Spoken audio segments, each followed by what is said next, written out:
Assalamualaikum warahmatullahi wabarakatuh. Selamat datang di JJ Jam-Jam Mistis. Bersama saya Andri Wardani dan saya Sestra Permana. Bersiaplah merasakan jam-jam mistis bersama kami.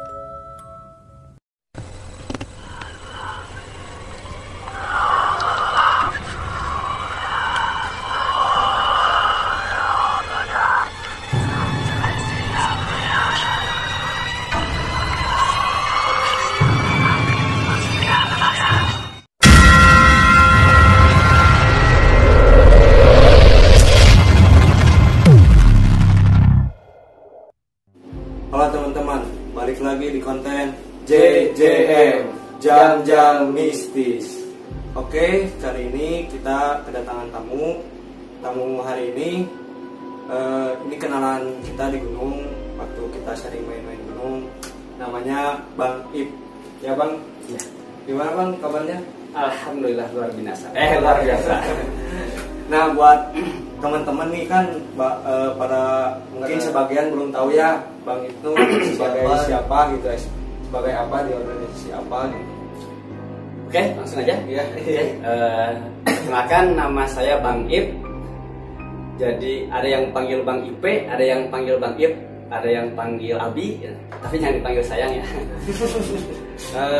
Saya itu bukan kebetulan, emang mungkin bisa dibilang kebetulan. Saya itu sekarang berada di suatu organisasi Sispala yang ada di daerah Taman Koko Indah, SMA Margasi. SMA Margasi namanya Sismarpala, siswa-siswi Margasi penggiat alam. Sebagai kalau dari struktur itu sih sebagai pelatih gitu kan. Tapi kalau dari segi kemampuan sih kayaknya belum layak lah gitu. Kalau udah ditunjuk jadi pelatih, pastilah kemampuannya udah dipercaya ya sama yang nunjuknya. Amin. Nah, karena kan pelatih Sispala pasti sering naik gunung, benar kan nilainya? Nah, selama naik gunung pasti mempunyai cerita mistis ya. Nah, Bang Ip sekarang mau cerita mistis di konten JJM. Nah, sekarang mau cerita yang di mana nih? Kebetulan dulu tahun entah 2013 atau 2014, lupa lah dulu kan. Kalau saya dulu mendaki itu sekitar tahun 2008 mulai pendakian. 2018 kalau nggak salah, 2014 saya itu mendaki ke Guntur. Sebelum saya tahu bahwa Guntur itu adalah cagar alam, tapi sekarang saya udah tahu bahwa Guntur itu cagar alam, jadi saya untuk stop untuk ke Guntur.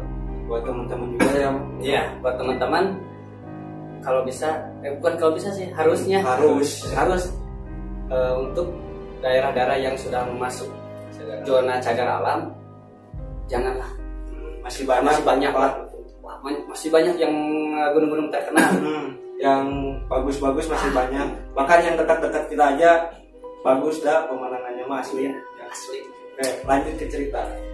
Dulu itu kita itu kalau mendaki, saya itu sama teman-teman kita tergabung dalam komunitas, bukan bisa dibilang komunitas kecil-kecilan, namanya PPTA, para pencinta tadabur alam.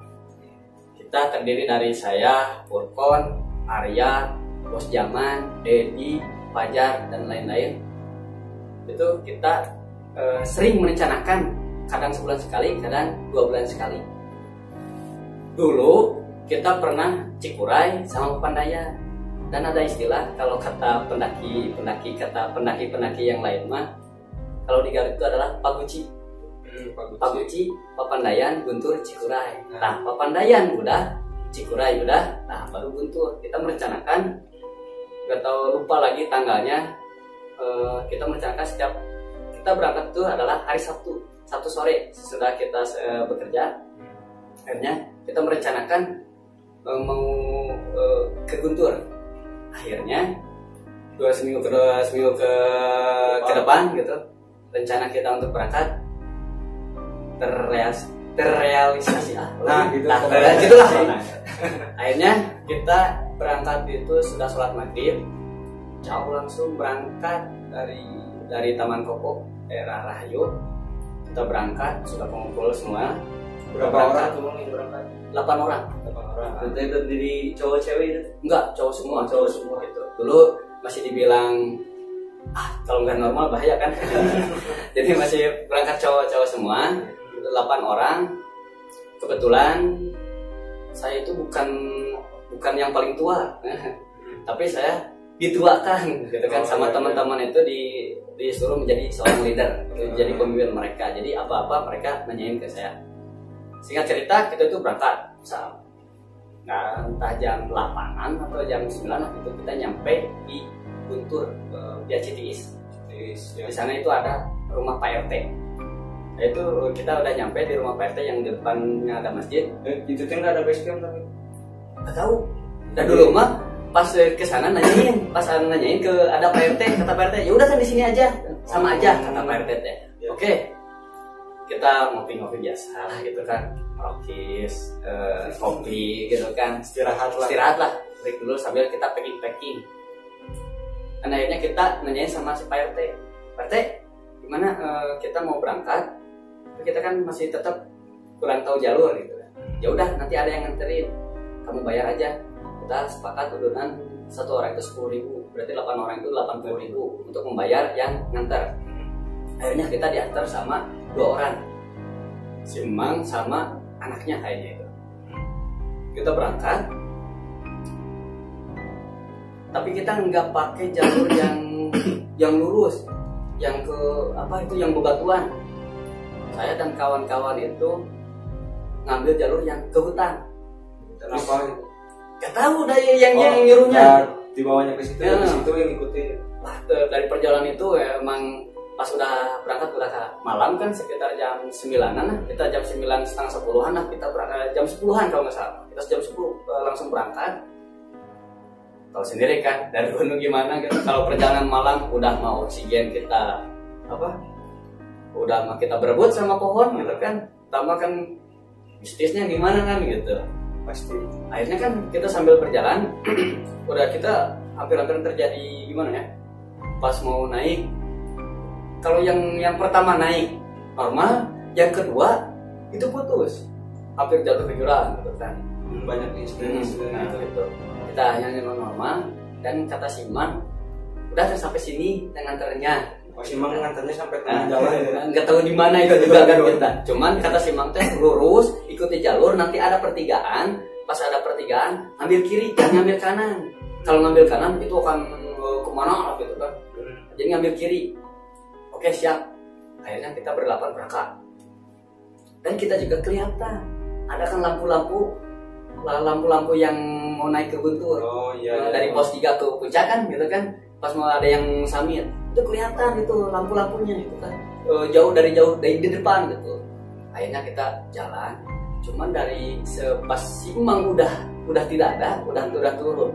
Kayaknya pas kita jalan di sana mulailah terjadi keanehan-keanehan kayak teman saya kayak jadi ketakutan banget.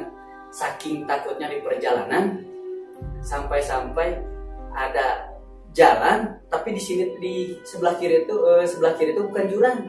Biasa gitu. Tapi dia terus minta pegangin. Minta dipegangin mau nyebrang juga. Kenapa? Itu ada jurang. Terus bilang itu jurang. Kalau nggak ada jurang, jadi Kalau cuma nggak ada jurang. dia doang. Cuman dia doang. Gitu. Bukan kita. Saya teh ngobrol sama teman. Apa itu sih? Tahu. Ya udah, kita dampingi lah gitu terus. Dan selama jalur kita jalan, kita tidak menemukan yang namanya jalan cagar. Yang tadi disuruh belok kayak gitu. Ya, makanya kan kita kan ada satu jalur, otomatis kan kita ya udah jalan terus aja gitu kan. Dan selama belum menemukan ya,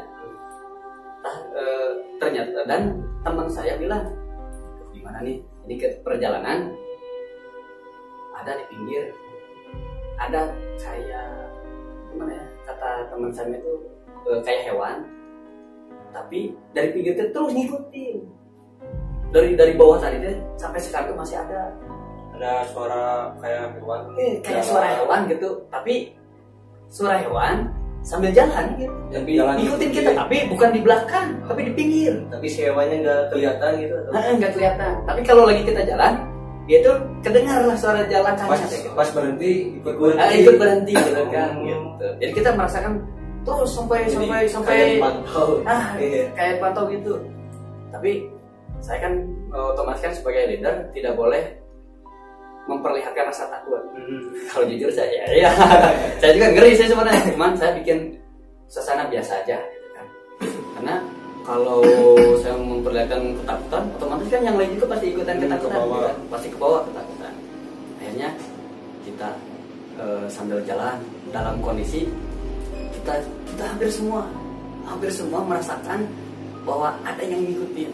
Jadi semua ngerasain. Tapi kita belum jelas itu dan nggak kelihatan, cuman langkahnya kelihatan, kedengeran. Kalau langkah jalan di belakang kita kedengeran, itu kan teman-teman kita, ini mah di pinggir gitu kan aneh gitu kan, jadi anehnya dari sana. Bahkan kalau teman saya yang itu mah penakut banget mah udah, jadi dia itu udah tegang banget lah gitu, udah kacau, makanya kita simpan di tengah gitu kan. Akhirnya kita dalam kondisi jam berapa itu, jam 1 lah, jam 1 malam gitu kan, sambil jalan udah jam 1 gitu kan, udah ketakutan itu. Terus kita jalan, pas udah jalan lanjut kayak gitu terus gitu kan. Yang jadi anehnya kan otomatis kan untuk menuju ke puncak itu kan kita ke depan udah kelihatan ada lampu-lampu yang yang penaki. Kita pas kita lagi berjalan terus, akhirnya si lampu yang para pendaki berjalan ke puncak itu ada di sebelah kiri. Tadinya di depan. Kan kita jadi aneh. Berarti kita salah jalur kan? Kalau kita lanjutin salah jalur. Pas kita sadar, akhirnya kita stop dulu sekitar jam 3 pagi kita stop karena udah nggak benar, kok ada di sebelah kiri gitu kan. Terus jalan nggak ada. Jadi tiba-tiba jalur hilang, nggak ada jalur. Jadi buntu semua gitu. Semak kan bingung. Mau kemana kan gitu kan? Dia bingung kan. Kalau kita kan kalau dari tadi mah enak terus kan ngikutin jalur, nyari yang cabang itu. Akhirnya pas udah mentok sekitar jam 3 mereka bertanya, gimana nih? Kita udah mentok nih. Mana nggak ada jalur? Tapi cuma di sini ada berserakan kayak bekas masak mie, terus ada bekas rokok gitu kan, ada. Tapi kita bawa santai. Yaudah, untung prinsip saya kan kalau udah kita tersesat, prinsipnya kan ada stop, rumusnya ada stop, sitting, thinking, observasi, sama planning gitu kan. Jadi kita diam dulu, kita diam. Dan kita harus berpikir harus tenang dulu, jangan sampai tenang. Kalau kita observasi gimana lingkungan, apakah kita akan gimana? Iya, lihat lingkungan lah gitu kan. Lalu kita merencanakan planning gitu. Saya berpikir ke sana. Yaudah, saya bilang sama mereka, yaudah kita diam aja dulu di sini. Kita masak mie. Ya udah. Nah di sana ada kejadian. Kalau menurut saya itu sampai sekarang saya belum ada jawabannya. Siapa orang itu gitu kan. Pas lagi pada diam, kita semua yang lain masak, kan saya berdiri, saya di belakang, yang lain kan ke depan, kumpul semua. Saya, Dedi, sama bos Jaman, bertiga. Udah kan beres, kita udah duduk. Pas saya duduk, otomatis kan yang dua itu ikut duduk. Saya lihat pandangan ke depan, saya duduk gini, kan otomatis kan saya juga tuh lihat ke depan, saya lihat sebelah kiri kan ada orang duduk bareng, kan kelihatan. Kenapa saya santai? Kan saya tahu di belakang itu ada teman saya yang namanya Dedi sama bos Jaman. Bos Jaman. Kalau enggak Dedi, nanti bos Jaman duduk di pinggir. Pas saya udah duduk gini, saya lihat ke depan. Oh si bos Jaman sama si Dedi ada di depan. Kan saya jadi aneh. Siapa ini? Dedi di sana. Bos Jaman, sementara yang di belakang saya itu adalah Dedi sama bos Jaman. Ya yang lainnya ada di depan. Nah di sana saya, aduh gimana nih cinta kita? Pas dia lihat beneran nggak ada. Kalau lama mah, kalau saya duduk lama lihat, saya diam gini, otomatis kan dia tuh bisa berdiri, bisa pindah. Jadi pas saya duduk di sini kan kelihatan duduk, ikut duduk bareng. Pas duduk saya lihat ke depan, kok ada mereka berdua, tiba-tiba pindah. kok ada mereka berdua. Ini siapa? Dilihat, oh nggak ada. Cuma saya nggak ingin ceritain ke teman-teman. Aku udah mau panik kan gitu kan, kita nggak dapat. Udah diam. Karena akhirnya saya juga agak geser, takut ngikutin nggak gitu kan, dia geser lagi gitu kan. Takut tiba-tiba ada yang geser.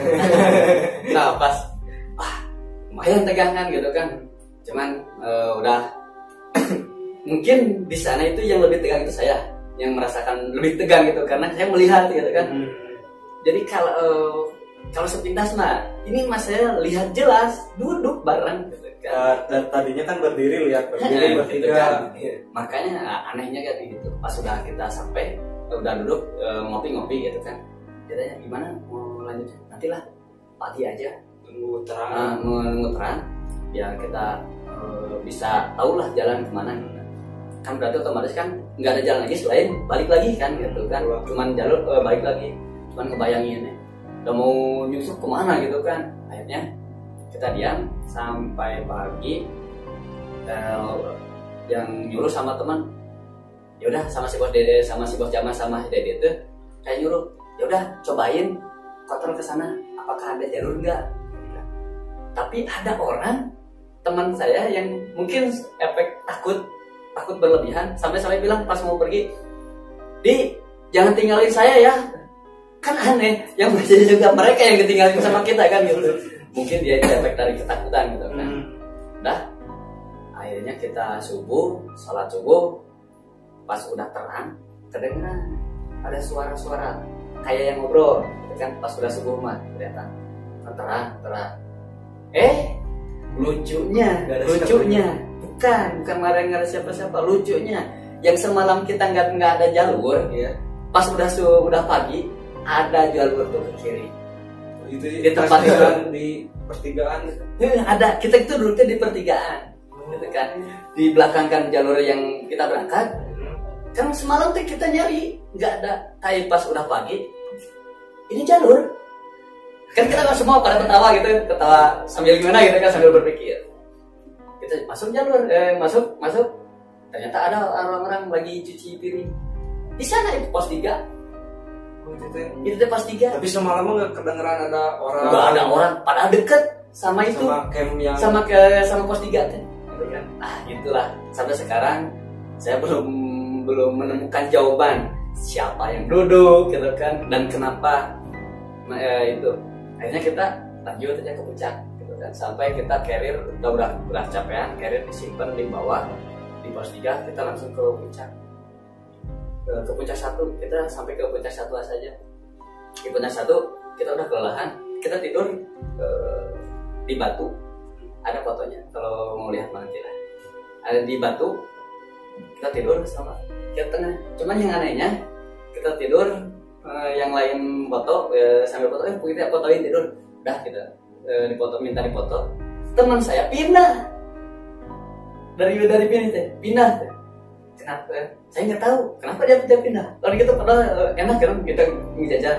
Si teman saya yang kanan itu yang dekat ujung pindah, gitu paling ujung. Saya nggak tahu kenapa pindah. Tapi pas di bawah ternyata ada yang niup telinganya, gitu kan. Beda kan tiupan angin sama tiupan mulut. Iya kan, kuping gitu kan. Semua lah gitu kan. Nah, saya nggak merasa aneh dia pindah gitu kan. Cuman pas di bawah baru cerita kenapa jadi saya tuh pindah, ada yang niup kan, dilihat nggak ada gitu kan, terus dia pindah ke tengah gitu.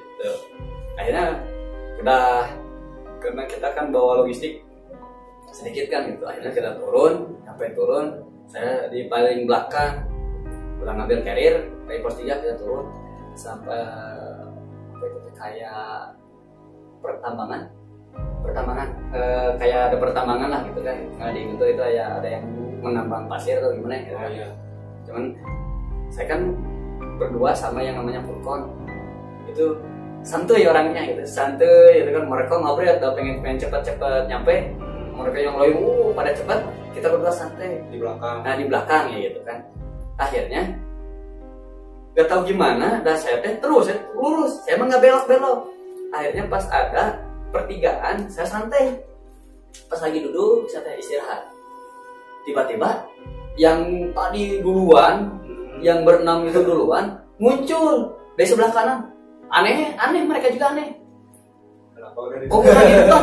Nah, kalian kemana aja? Kita belok kanan.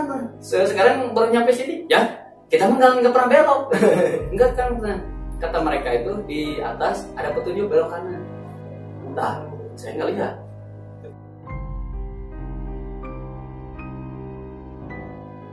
Tapi memang ada jalur gitu kan itu kan yang disuruh belok kanan. Kalau saya berdua nggak melihat, makanya kita terus. Jadi nggak lihat pelan, nggak lihat cagak. Nggak lihat cagak, makanya kita terus, ya, lurus terus gitu kan, sama berdua, sama yang namanya Purkon itu. Pas kita lagi istirahat kaget, mereka kok baru datang gitu kan. Tapi memang yang jadi pertanyaan mah yang disasari teh kemana tuh yang mereka? Kayaknya mereka. Nah kita mah kan kita yang paling belakang, jauh kita itu. Tapi kita yang duluan kan. Jadi sekarang mereka gitu kan. Mungkin saya mah yang itu, yang pintu ajaib aja gitu. Gitu kan.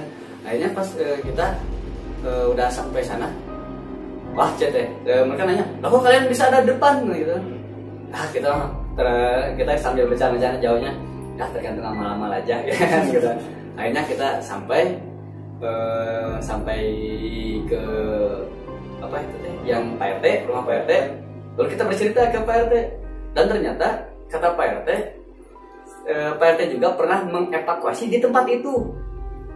Rombongan gak tahu dari daerah mana, terus ngeliling, muter. Dia itu sampai dan nemu jalan, terus dari di sana, terus jalan ke sana lagi, muter ke atas Pak RT itu juga, ke sana lagi. Akhirnya ada satu orang yang ada sinyal, telepon ke Pak RT. Nggak tahu ini daerah mana, akhirnya kita jemput, lokasinya di sana, Sama di tempat itu. Ya, saya mah nggak tahu gitu kan. Ya mungkin beruntungnya alhamdulillah kita nggak terlalu disesatin lah gitu kan.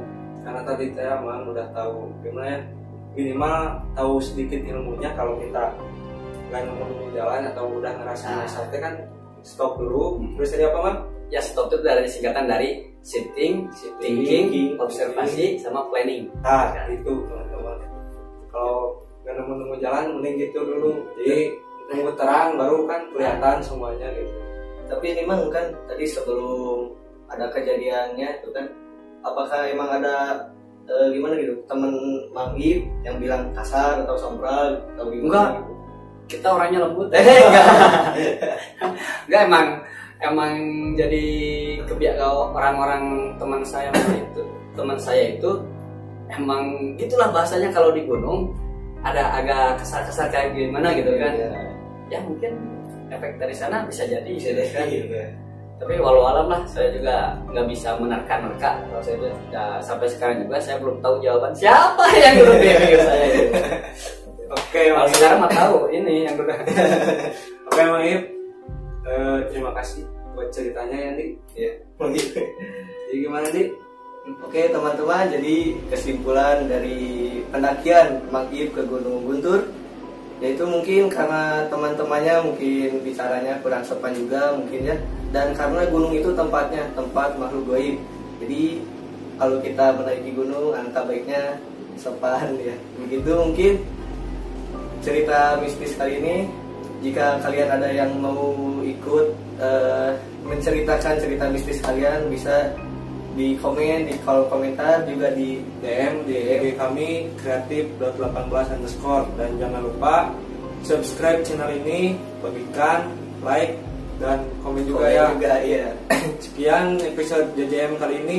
Assalamualaikum warahmatullahi wabarakatuh.